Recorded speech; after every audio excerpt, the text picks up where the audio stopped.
ಎಲ್ಲರಿಗೂ ನಮಸ್ಕಾರ. ಈಗ ಭಾರತದ ಸಂವಿಧಾನ ಇಂಡಿಯನ್ ಕಾನ್ಸ್ಟಿಟ್ಯೂಷನ್ನಲ್ಲಿ ಭಾಗ 1 ಏನು ತಿಳಿಸುತ್ತದಪ್ಪ ಅಂತಂದ್ರೆ ಭೂ ಪ್ರದೇಶಗಳ ಬಗ್ಗೆ ತಿಳಿಸುತ್ತದೆ. ಭಾಗ 1ರಲ್ಲಿ 1ರಿಂದ 4ನೇ ವಿಧಿಗಳವರೆಗೆ ತಿಳಿಸುತ್ತದೆ ಎಂದು ಕಂಡುಬರುತ್ತದೆ. 1ನೇ ವಿಧಿ ದೇಶದ ಹೆಸರಿನ ಬಗ್ಗೆ ತಿಳಿಸಿಕೊಡುತ್ತದೆ. ದೇಶದ ಹೆಸರಪ್ಪ ಅಂತಂದ್ರೆ ಭಾರತ ಅಂತ ಹೆಂಗೆ ಬಂತಪ್ಪ, ಭಾರತ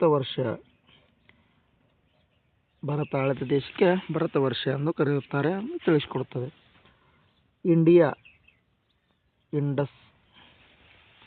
ಭಾರತನ ಇಂಡಿಯಾ ಎಂದು ಕರೆಯುತ್ತಾರೆ. ಇಂಡಿಯಾ ದ್ಯಾಟ್ ಈಸ್ ಭಾರತ್ ಎಂದು ಕರೆಯುತ್ತಾರೆ. ಭಾರತದ ಅಧಿಕೃತವಾದ ಹೆಸರು ಇಂಡಿಯನ್.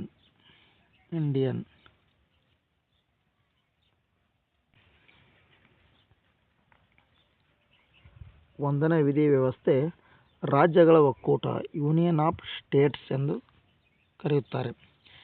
ಇದರಲ್ಲಿ ಏಕಪೌರತ್ವ, ಒಕ್ಕೂಟ ಮತ್ತು ಭೂಪ್ರದೇಶ ಆಡಳಿತ, ರಾಜ್ಯಗಳ ಪ್ರತ್ಯೇಕತೆಗೆ ಅವಕಾಶ ಇರುವುದಿಲ್ಲ. ಅಮೆರಿಕ ಸಂಯುಕ್ತ ಸಂಸ್ಥಾನ ಇದು ಫೆಡರಲ್ ಆಗಿದೆ. 50 ರಾಜ್ಯಗಳು ದ್ವಿಪೌರತ್ವ ಒಪ್ಪಂದದ ಮೂಲಕ ಸೇರ್ಪಡೆ ಮಾಡಬೇಕಾಗುತ್ತದೆ. ಬೇಕಾದಾಗ ಸ್ವತಂತ್ರರಾಗಬಹುದು ಅಂತ ಅಮೆರಿಕ ಸಂವಿಧಾನದ ಬಗ್ಗೆ ತಿಳಿಸಿಕೊಡುತ್ತದೆ. ಅದೇ ಥರ 2ನೇ ವಿಧಿ ವಿದೇಶ ವಶ. ಭಾರತದ ಭೂಪ್ರದೇಶ ವಿದೇಶಕ್ಕೆ ವಶವಾಗಿದ್ದರೆ ಅದನ್ನು ನಾವು ಹೆಂಗೆ ಪಡೆದುಕೊಳ್ಳಬೇಕನ್ನೋ ತಿಳಿಸಿಕೊಡುತ್ತದೆ.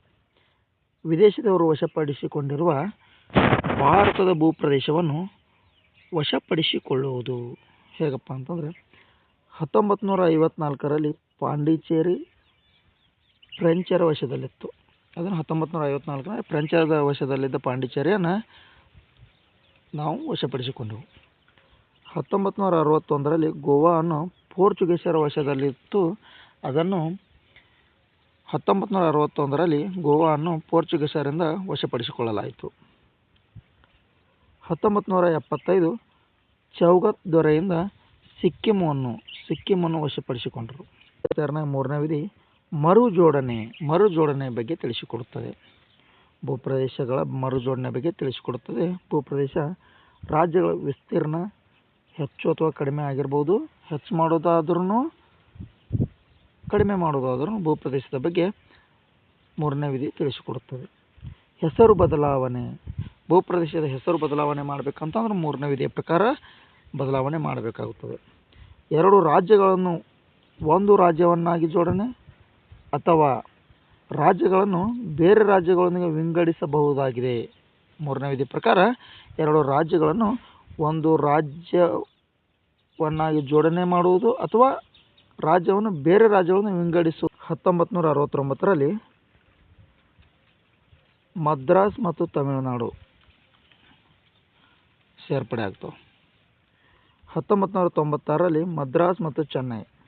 1973ರಲ್ಲಿ ನವೆಂಬರ್ 1ರಂದು ಮೈಸೂರು ಅಂತಿದ್ದಂಥ ಹೆಸರನ್ನು ಕರ್ನಾಟಕ ಮರುನಾಮಕರಣಗೊಳಿಸುತ್ತಾರೆ. ಇದು ಎಷ್ಟನೇ ವಿಧಿಯ ಪ್ರಕಾರಪ್ಪ ಅಂತಂದರೆ 3ನೇ ವಿಧಿಯ ಪ್ರಕಾರ ಮೈಸೂರು ರಾಜ್ಯ ಎಂಬುದನ್ನು ಕರ್ನಾಟಕ ಎಂದು ಮರುನಾಮಕರಣ ಮಾಡಲಾಗಿರುತ್ತದೆ. ಅದೇ ಥರನಾಗಿ 4ನೇ ವಿಧಿ ಸಂಸತ್ತಿನ ಬಗ್ಗೆ ತಿಳಿಸಿಕೊಡುತ್ತದೆ. ರಾಜ್ಯ ಹೆಸರು ಸರಳ ಬಹುಮತ ಅಂದರೆ ಎಷ್ಟಪ್ಪ ಅಂತಂದ್ರೆ 2/3 ಆಗಿರುತ್ತದೆ. ಸರಳ ಬಹುಮತದ ಮೂಲಕ ರಾಜ್ಯಗಳ ಹೆಸರು ಮತ್ತು ಹೊಸ ರಾಜ್ಯಗಳ ರಚನೆಯ ಬಗ್ಗೆ ತಿಳಿಸಿಕೊಡುತ್ತದೆ.